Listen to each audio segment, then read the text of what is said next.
बिस्मिल्लाहिर्रहमानिर्रहीम। अस्सलाम वालेकुम डियर स्टूडेंट्स, मैं हूँ आपका टीचर मोहम्मद ज़ुएब खान और आपको खुशामदीद कहता हूँ आपके अपने यूट्यूब चैनल MZK मैथमेटिक्स में। आज के लेक्चर में हम यूनिट 1 कम्प्लेक्स नंबर में पेज 21 पर एक टॉपिक है पोलिनोमियल। इसको डिस्कस करेंगे और इस पर कुछ क्वेश्चन को भी सॉल्व करेंगे। ठीक है, तो चलिए देखते हैं पोलिनोमियल किसे कहते हैं। Basically it is the combination of two words, poly mean many and nomial mean terms. ऐसा एक्सप्रेशन जिसमें ज्यादा टर्म्स हो, मेनी टर्म्स हो, तो वो फिर क्या कहलाएगा? पोलिनोमियल कहलाएगा। अब polynomial is an expression which has one और मोर टर्म्स। पोलिनोमियल एक ऐसा एक्सप्रेशन होता है जिसमें एक या एक से ज्यादा टर्म्स होते हैं। ठीक है ना। अगर एक टर्म आ जाए तो वो भी पोलिनोमियल ही होगा, लेकिन इसका एक स्पेशल नाम मौजूद है जिसे हम मोनोमियल कहते हैं।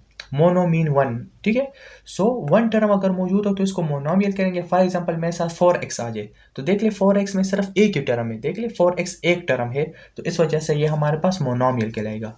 अगर दो टर्म्स हमारे पास आ जाए तो इसको बाइनोमियल कहते हैं। फॉर एग्जांपल मेरे साथ आ जाए 4x + 7 आ जाए, 2x + 7y आ जाए, तो देख ले इसमें दो टर्म्स है, 4x एक टर्म हो जाएगा, 7 दूसरा टर्म हो जाएगा, तो ये हमारे पास बाइनोमियल कहलाएगा।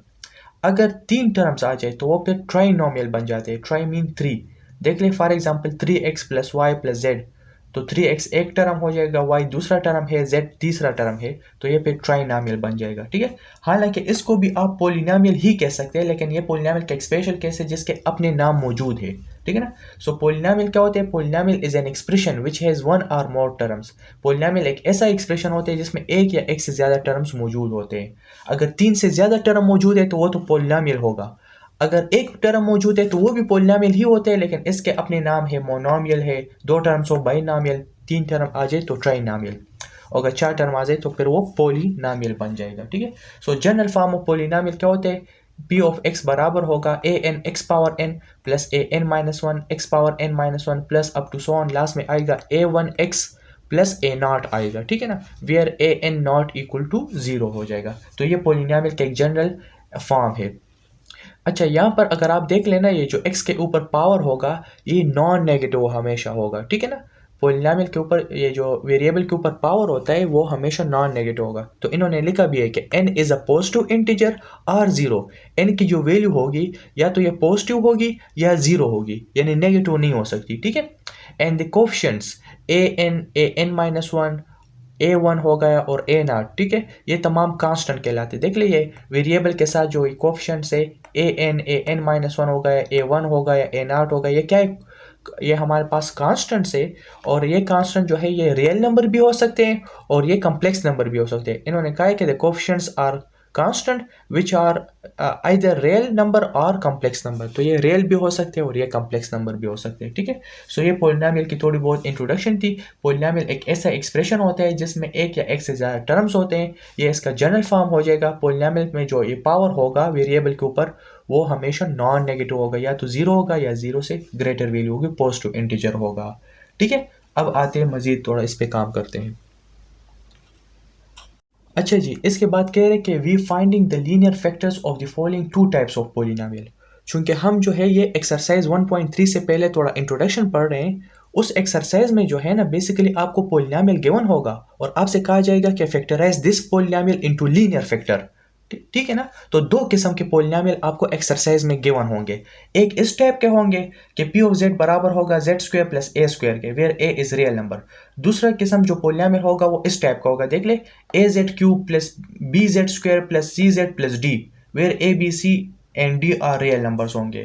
ठीक है, तो इसको आपने सॉल्व करना है और लीनियर फैक्टर में कन्वर्ट करना होगा। तो इन्होंने लिखा है कि in factorising polynomial of type 1, ये जो टाइप 1 है, इस किस्म का अगर पोलिनोमियल आपको दिया जाए और आपसे कहा जाए कि इसको लीनियर फैक्टर में कन्वर्ट कर ले, यानी z² प्लस a² आपको दिया जाएगा और आपसे कहा जाए कि इसको लीनियर फैक्टर में कन्वर्ट कर ले, तो इसके लिए आपने करना क्या है कि i² इक्वल टू -1, इस फैक्ट को आपने यूज करना है।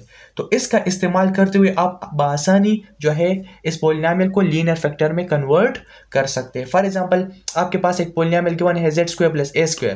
ठीक है, आपसे कहा जाए कि इसको लीनियर फैक्टर में कन्वर्ट कर ले, तो क्या करेंगे हम? यहां पर मैं लिख देता हूं कि z² minus i² into a² लिख सकता हूं कि नहीं लिख सकता? i² किसके बराबर होता है? -1। सो माइनस इंटू माइनस से फिर प्लस आ जाएगा, तो z² प्लस a² इससे r है, ठीक है ना। तो मैं प्लस की जगह पर माइनस आयोटा स्क्वायर बी लिख सकता हूँ, कोई फर्क नहीं पड़ता। अब देख ले, मैं यहाँ पर लिख सकता हूँ जेड का होल स्क्वायर माइनस आयोटा ए को लेकर होल स्क्वायर में लिख सकता हूँ ना। तो अगर देखा जाए ये फार्मूला बन रहा है a square minus b square का फार्मूला बन रहा है, तो ये किसके बराबर है? ये हमारे पास बराबर है ए प्लस बी और ए माइनस बी के, यानी जेड प्लस आयोटा ए के बराबर हो जाएगा और ए प्लस बी और A minus B Z minus iota A के बराबर हो जाएगा। तो देख ले ये ऑटोमेटिकली आपके पास लीनियर फैक्टर में कन्वर्ट हो गया, लीनियर फैक्टर में कन्वर्ट हो गया। इसका पावर 2 था, पावर 1 आ गया और ये लीनियर फैक्टर में कन्वर्ट हो गया। किस चीज का इस्तेमाल करते हुए? आयोटा स्क्वायर का इस्तेमाल करते हुए हमने बआसानी इसको लीनियर फैक्टर में कन्वर्ट कर लिया। तो जो भी टाइप 1 पॉलिनोमियल आपको गिवन होगा तो आपने आयोटा स्क्वायर माइनस 1 का सहारा लेकर इसको लीनियर फैक्टर में आपने फैक्टराइज करके लीनियर फैक्टर में आप कन्वर्ट कर सकते हैं। अब बात करते हैं हम टाइप 2 की। अगर टाइप 2 पॉलिनोमियल गिवन हो A Z cube plus B Z square plus C Z plus D, अगर इस किस्म के पॉलिनोमियल गिवन हो तो इसके साथ फिर आप क्या करेंगे और कैसे लीनियर फैक्टर में कन्वर्ट करेंगे, तो चलिए वो भी देखते हैं। अच्छा जी, फिर कह रहे हैं कि in factorising polynomials of type 2 we use factor theorem. Type 1 के लिए तो हम वो आयोटा स्क्वायर यूज करेंगे ना, टाइप 2 के लिए हम क्या करेंगे? फैक्टर थ्योरम यूज करेंगे। फैक्टर थ्योरम क्या कहता है कि let p of x be any polynomial then x minus a is a factor of polynomial p of x। x minus a तब हमारे पास फैक्टर होगा if and only if p of a जो है 0 के बराबर हो जाए, p ऑफ a क्या हो जाए? 0 के बराबर हो जाए, तब आपके पास x माइनस ए आपके पास एक फैक्टर कहलाएगा। ठीक है। सो इस फैक्टर थ्योरम पे समझने के लिए हम एक एग्जांपल लेते हैं और फिर इस पे समझते हैं। ठीक है। तो इन्होंने कहा एग्जांपल में कि factorize the polynomial p of z equal to z cube plus 5z square plus 19z minus 25 into linear factor. कह रहे हैं कि हमने आपको एक पॉलिनोमियल दिया है, इसको सॉल्व करके क्या करना है? लीनियर फैक्टर में इसको फैक्टराइज करके लीनियर फैक्टर में कन्वर्ट करना है। ठीक है। और ये कौन सा पॉलिनोमियल है? टाइप 2 है। तो टाइप 2 के लिए हमें फैक्टर थ्योरम का सहारा लेना पड़ेगा। तो फैक्टर थ्योरम का सहारा इस तरह लेंगे और इसका तरीक़ेकार ये होगा कि आपने सोल्यूशन में पॉलिनोमियल लिख दिया, इसको आप 0 के बराबर ले लेंगे। अब आप क्या करेंगे कि इसमें एक एक वैल्यू पुट करते जाएं और देख ले कि किस वैल्यू पर ये इक्वेशन हमारे पास सेटिस्फाई होता है। ठीक है। तो चलो मैं 1 से स्टार्ट करता हूँ। Put z equal to 1। मैं यहाँ पर क्या लिखता हूँ? Put z equal to 1। तो पहले हम 1 वैल्यू लेंगे और देखेंगे कि क्या ये हमारे पास सेटिस्फाई हो रहा है कि नहीं हो रहा, left hand side right hand side के बराबर आ रहा है कि नहीं आ रहा। अगर 1 पे नहीं हुआ तो 2 लेंगे, फिर 3 लेंगे, नेगेटिव वैल्यूज भी आप ले सकते हैं, 0 भी ले सकते हैं। ठीक है ना। तो जिस वैल्यू पर भी वो सेटिस्फाई हो जाए तो वो इसका एक फैक्टर बन जाएगा। फॉर एग्जाम्पल मैं यहाँ पर लिखता हूँ p ऑफ 1 इक्वल टू 1 का क्यूब प्लस 5 इंटू 1 का स्क्वायर हो जाएगा प्लस 19 इंटू 1 माइनस 25 और इसको हम 0 के इक्वल लेंगे। ठीक है। सो ये बन जाएगा 1 का क्यूब से तो 1 आते हैं, 5 1 स्क्वायर से 1 तो ये 5 आ जाएगा प्लस 19 और माइनस 25 इक्वल टू 0 आ जाएगा। अगर देखा जाए 1 और 19 से 20 आएगा और 20 और 5 से 25 आ रहे। ठीक है ना। So 25 minus 25 which is equal to 0, ये 0 के बराबर आ रहे। ठीक है ना। सो मतलब ये हुआ कि 1 जो है ये इस इक्वेशन को सेटिस्फाई कर रहा है। तो जब ये सेटिस्फाई हो रहा है तो आप क्या लिखेंगे? देखें, आप यहां पर लिख देंगे कि p ऑफ 1 जो है वो 0 की इक्वल आ गया। ठीक है। So this z equal to 1, z equal to 1 is the root of polynomial. So by factor theorem ये 1 जो है जब लेफ्ट हैंड साइड में आप लिख देंगे तो ये z माइनस 1 बन जाएगा। So by factor theorem z minus 1 is the factor of polynomial p of z। z minus 1 एक फैक्टर आ गया। Now arrange the terms in such a way that z minus 1 becomes a common factor. आपको ये polynomial given है, इसको आपने इस तरीके से अरेंज करना है कि z माइनस 1 इसका कॉमन फैक्टर बन जाए। एक फैक्टर इसका क्या होगा? z माइनस 1 होगा, बाकी को भी आपने लीनियर फैक्टर में कन्वर्ट करना है। ठीक है ना। ये z माइनस 1 कहाँ से है? सर ये z जो है z की जगह पर हमने 1 पुट कर लिया, इससे ये इक्वेशन सेटिस्फाई हो गया। सो p ऑफ 1 0 के बराबर आ गया और z माइनस 1 इसका एक कॉमन फैक्टर बन गया। अब हमने इस पॉलिनोमियल को इस तरीके से अरेंज करना है कुछ भी करके कि इससे z माइनस 1 कॉमन फैक्टर बन जाए, बाकी जो टर्म रह जाएंगे उसको भी हम सॉल्व करेंगे और लीनियर फैक्टर में कन्वर्ट कर लेंगे। तो इंतहाई आसान प्रोसेस है, हर एक क्वेश्चन में इस तरीके से करना है अगर वो टाइप 2 का क्वेश्चन है तब। ठीक है। तो इंतहाई आसान है, चले इसको भी सॉल्व कर लेते हैं। ये बन जाएगा आपके पास z cube plus 5z² plus 19z।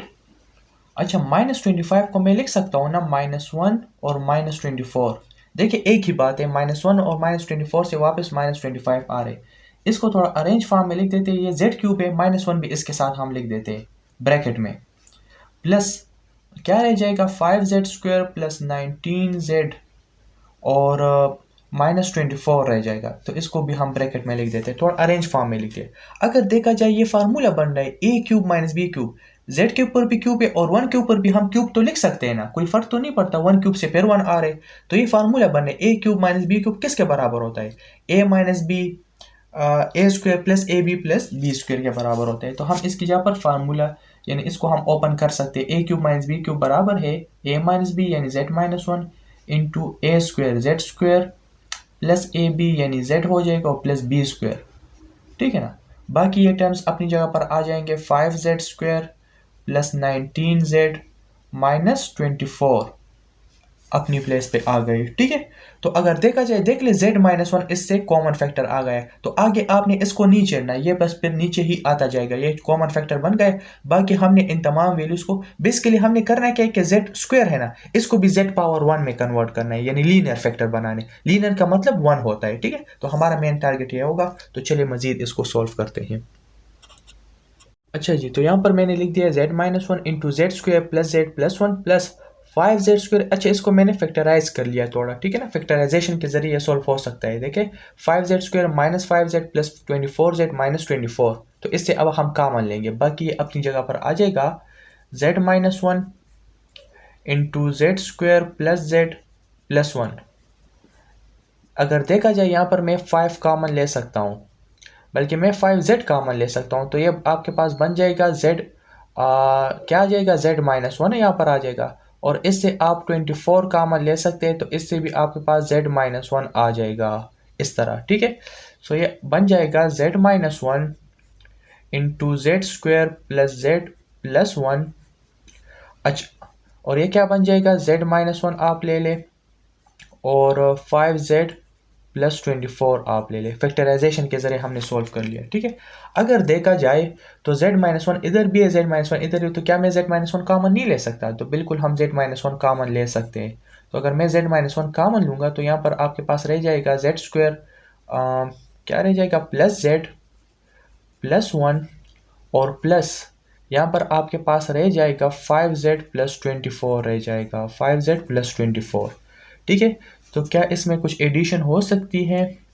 z-1 अगर देखा जाए सो z² तो अपनी जगह पर आ जाएगा, प्लस z है और प्लस 5z है, तो इससे आ जाएगा प्लस 6z आ जाएगा।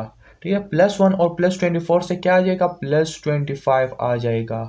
ठीक है ना, तो इसको आप फिर अगर फैक्टराइजेशन से हो सकता है फैक्टराइजेशन के जरिए कर ले, अगर फिर नहीं हो सकता तो फिर क्वाड्रेटिक फार्मूला यूज करेंगे।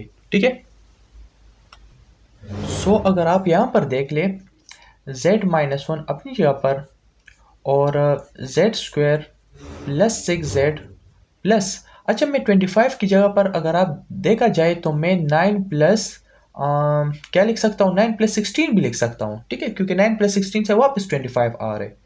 अच्छा, तो ये बन जाएगा आपके पास z-1 into z² plus 6z plus 19 और प्लस, अच्छा इसकी जगह पर प्लस 16 की जगह पर आप इस तरह भी लिख सकते हैं। देख ले माइनस इंटू माइनस 16 आप लिख सकते हैं ना, माइनस इंटू माइनस 16, क्योंकि माइनस इंटू माइनस से प्लस आ जाएगा, ये वापस इससे आ रहे। ठीक है, तो आप इसको भी चलो एक ब्रैकेट में ही लिख सकते हैं। z² प्लस 6z प्लस 9 को आप ब्रैकेट में लिख ले तो ये बन जाएगा z-1। और अगर देखा जाए ये है a² plus 2ab plus b², तो इसकी जगह पर मैं लिख सकता हूँ z प्लस 3 का होल स्क्वायर। देख लेना, इसको आप ओपन कर ले, a plus b whole square formula है ना, तो z² आ जाएगा प्लस b² यानी 3 9 आएगा प्लस 2ab, तो इससे आ जाएगा 6z। तो मैं z² प्लस 6z प्लस 9 की जगह पर z प्लस 3 होल स्क्वायर भी लिख सकता हूँ। अच्छा, सो ये माइनस अपनी जगह पर और माइनस 16 आ जाएगा। सो माइनस 16 की जगह पर क्या मैं इस तरह नहीं लिख सकता? देखें माइनस 16 है ना, तो 4 4 16 होता है, तो 4 4 16 होता है। और माइनस के लिए मैं आयोटा स्क्वायर भी यूज़ कर सकता हूँ, तो 4 आयोटा होल स्क्वायर में लिख सकता हूँ। 4 के ऊपर भी स्क्वायर तो 4 4 16 आ जाएगा, आयोटा के ऊपर स्क्वायर, आयोटा स्क्वायर -1, सो इससे -16 वापस आ रहे हैं, ठीक है ना। 4 आयोटा स्क्वायर से -16 वापस आ रहे, तो मैं ये भी लिख सकता हूँ, ठीक है। अच्छा, आप इसको ब्रैकेट में इस तरह लिख सकते हैं। अच्छा, अगर यहाँ पर देखा जाए फिर फार्मूला बन रहा है a square minus b square, तो ये किसके इक्वल होता है, ये a plus b into a minus b के बराबर होता है क्या, नहीं होता। तो यहाँ पर मैं लिख सकता हूँ z-1 और ये बराबर होगा a plus b into a minus b के, z plus a plus b into a minus b के इक्वल है, ठीक है ना। तो ये आपके पास आसानी से किस में कन्वर्ट हो गए, लीनियर फैक्टर में कन्वर्ट हो गए। तो हम एक पॉलिनोमियल गिवन था और उस पॉलिनोमियल को हमने बासानी लीनियर फैक्टराइज करके लीनियर फैक्टर में कन्वर्ट कर लिया, z-1 into Z plus 3 plus 4 iota और z प्लस 3 माइनस 4 आयोटा। तो ये आपका फिर कंप्लीट आंसर बन जाएगा।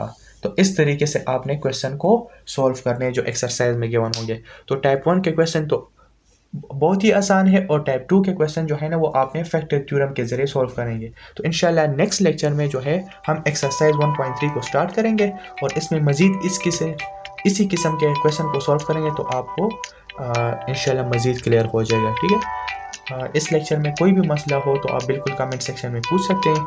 आज के लिए इतना काफ़ी है, फिर मुलाकात होगी नेक्स्ट लेक्चर में। तो तब तक के लिए अल्लाह हाफिज़।